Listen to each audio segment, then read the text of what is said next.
5 da manhã, coluna Seus Direitos já está no ar. Quem está conosco hoje é a doutora Tainá Letícia Wojtowicz e a gente vai falar sobre inventário, que como a gente muito bem disse, né, Estela, não é aquilo que a sua vizinha inventa a seu respeito, não é aquela futrica que faz sobre a sua vida, aquela cunhada que não gosta de você, aquela cunhada que não aceita você na família. Que inventa futrica de noite a teu respeito. Não é isso, mas como a gente bem disse, é um bom assunto para um próximo programa. Fica aí a dica pra doutora ali, né?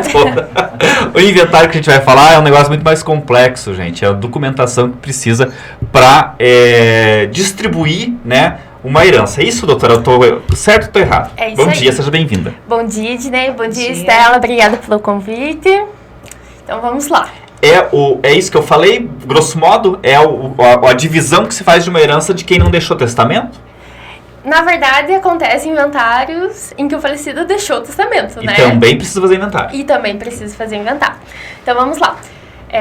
Existem 3 modalidades de inventário, tá? Existe o judicial, extrajudicial e o negativo. Então, assim, como que funciona o inventário judicial? Como o próprio nome diz, né? Ele é feito na supervisão de um juiz. Geralmente, o inventário judicial, ele acontece quando não há um consenso entre os herdeiros com relação à partilha, quando há menores ou quando há um testamento. Então, é obrigatório fazer judicial. O extrajudicial já é uma forma bem mais rápida, né? E é quando todos os herdeiros estão de acordo com a partilha, não há menores nem incapazes, né? E não há existência de testamento. E aí é feito no cartório, né? Tem o prazo aí mais ou menos de 60 dias, isso depende do cartório também. E é muito mais rápido e sai por escritura pública, né? Nem passa pela justiça, vai fazer direto no cartório. Exatamente. Mas, doutora, é muito difícil. Bom, desculpa, você não falou a última modalidade, daí eu vou fazer uma pergunta. Ah, tá. E existe o último, que é o negativo, né? Que é quando não existem bens, né? Só pra formalizar mesmo. A pessoa realmente não tinha de cair morta, né? Exatamente. E, na verdade, ele existe, né? Só pra evitar, né, um questionamento futuro dos herdeiros. Então, é só pra comprovar que não ficou nenhum bem. Pois é, mas por que é tão difícil? Eu acompanho, assim, alguns casos, né, de amigos, de pessoas conhecidas. É muito difícil chegar em acordo, né? Quanto maior a herança, mais difícil é chegar em acordo. Quase, sei lá, você tem até uma porcentagem, já teve algum estudo, mas a maioria dos casos vai pro judicial, né? Vai pro judicial porque os herdeiros não entram em acordo. E é justamente isso. Quanto mais bens, mais herdeiros, pior é, né? E tem embrólios, né, doutora? Por exemplo, assim, o Ednei construiu uma casa que o terreno era da mãe, e daí a casa é dele, e daí... No caso, o terreno era da mãe, então ele tem mais irmãos, daí não foi, né, dividido aquela coisa do terreno dos com os irmãos. Como é que vai tirar a casa? Daí a casa tá em cima, tem tudo isso também, né? Tem tudo isso. Nunca é uma coisa uniforme, sempre tem sempre é rolo. Os rolos, é né? rolo de família. É rolo de família. E a gente não tem uma previsão pro término, né, quando é judicial. Às vezes aquele inventário tá rolando há 10, 15 anos e às vezes... A gente nem sabe quando que vai ter o fim, né? E na maioria das vezes isso também dá uma discórdia na família, né? Sempre. Porque, ou seja, almoço de domingo já era, não tem mais, não tem mais solidariedade entre os irmãos. Anos brigados. Anos brigados, né? E às vezes não volta mais. Não. Né? Não e às vezes a pessoa nem faleceu, eles já estão discutindo sobre a herança, né? É incrível, né? O pai não morreu, tá lá no leito de morte, já estão discutindo pra quem vai tal coisa, pra quem vai tal outra coisa, né? Exatamente. O ser humano se revela muito nesses momentos. Sim. Né? Acabou o amor e começa a questão prática, né? Da partilha, né? Teve até um comentário aqui, alguém perguntou, né? Foi o Moacir, que por que inventário é tão caro? É um absurdo. Mas antes da gente ir para as perguntas aqui que vocês mandaram, eu quero saber, doutora, quais os requisitos do inventário judicial? Então, como a gente já conversou, né, o judicial ele só vai ser feito na supervisão do juiz quando os herdeiros não estão de acordo, quando há menores, que aí é obrigatório ir para o judicial, e quando há existência de testamento. É interessante que às vezes as pessoas falam assim, mas tá demorando demais, mas eles querem que o juiz decida uma coisa que nem eles conseguiram, eles que conhecem todo o processo, toda a questão, né, do que sobrou, do que ficou de herança, né? E é muita demanda de processos também, né, então é por isso a demora. Né? É muito pedido de inventário. E no total, né? Porque como vai para várias famílias e sucessões, a demanda, né, de processos é muito grande. Então, também pode acontecer a demora por causa disso. Agora, você tem...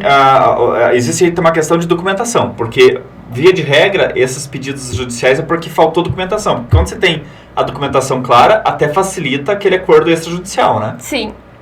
Então vai os documentos pessoais, né, de todos os herdeiros, certidão de casamento para quem é casado, certidão de nascimento para quem é solteiro. A prova do vínculo com o falecido? Exatamente.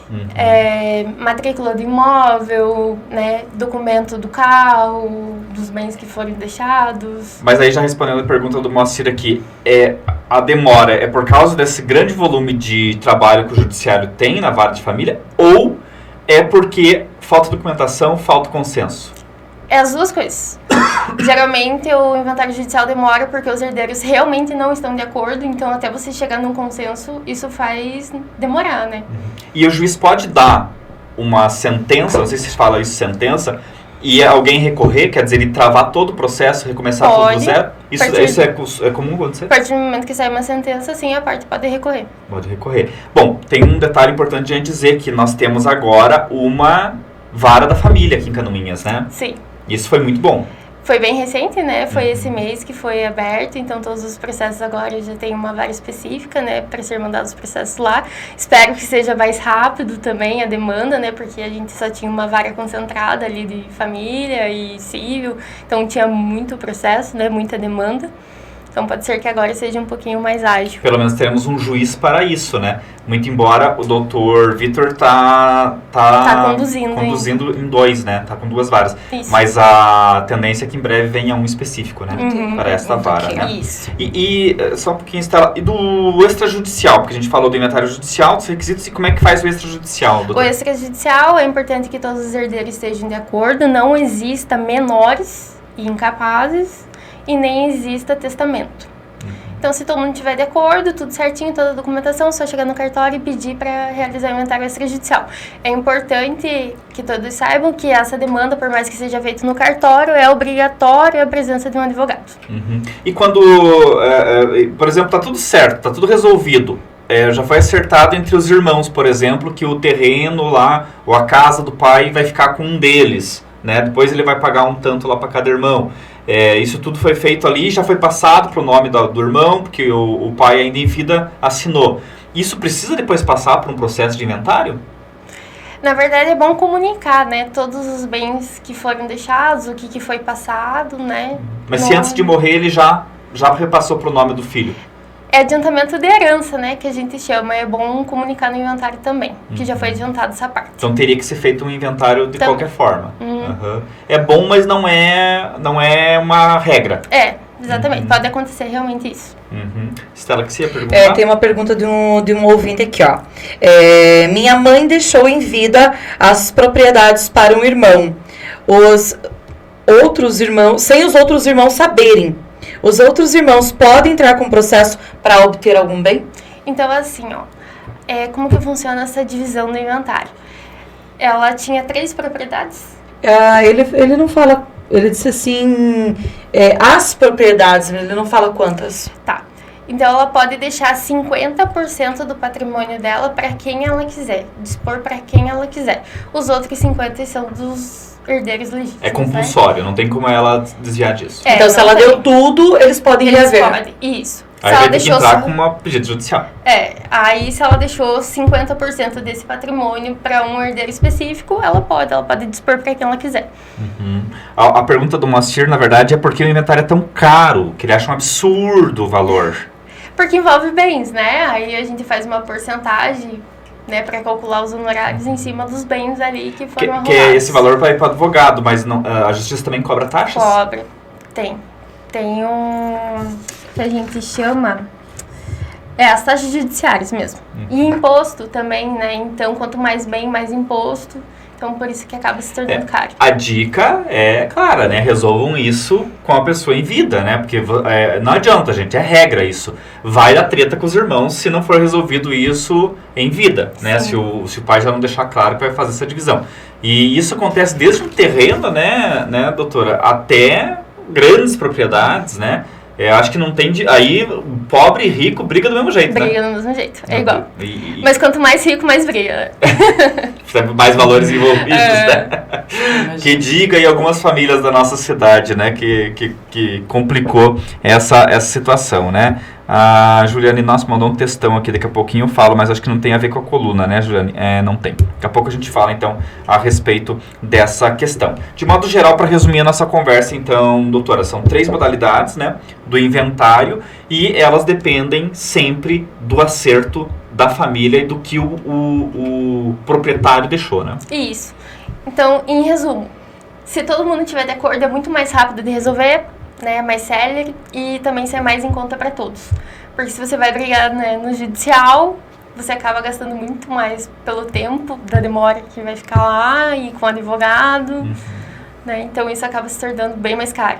Já no cartório, né, no extrajudicial, todo mundo de acordo, é rápido, já resolve e você vai pagar só uma vez ali o advogado só para ele realizar o ato, né. Só homologar praticamente, né?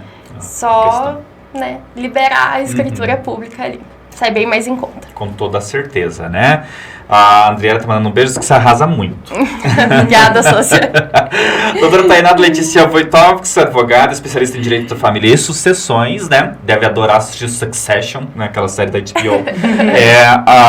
Participando hoje do programa falando sobre inventário, né? Já demos a dica pro próximo programa, então você sabe, né? Vai ser o outro inventário que a gente vai falar, né? Eu só vou ressaltar mais um ponto que, né, o prazo de abertura para o inventário a gente tem, senão paga uma multa.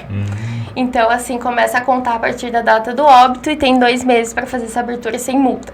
Se abrir depois, há uma multa, né, aqui no estado de Santa Catarina é de 20% sobre o imposto. Eita. Então, coisa, fiquem né? atentos com relação ao prazo. Custa caro dividir herança, gente. Que às vezes a pessoa não quer abrir o inventário porque não tem dinheiro, né? E começar a mexer com o inventário, mas tem que lembrar que tem essa multa aí se passar os 2 meses. Uma dica valiosa, viu? Obrigado, doutora. A gente espera mais vezes aqui para dar essas dicas valiosas aí para os nossos amigos ouvintes e espectadores sobre direito de família e sucessões. Obrigada pelo convite. Até mais. Até a próxima.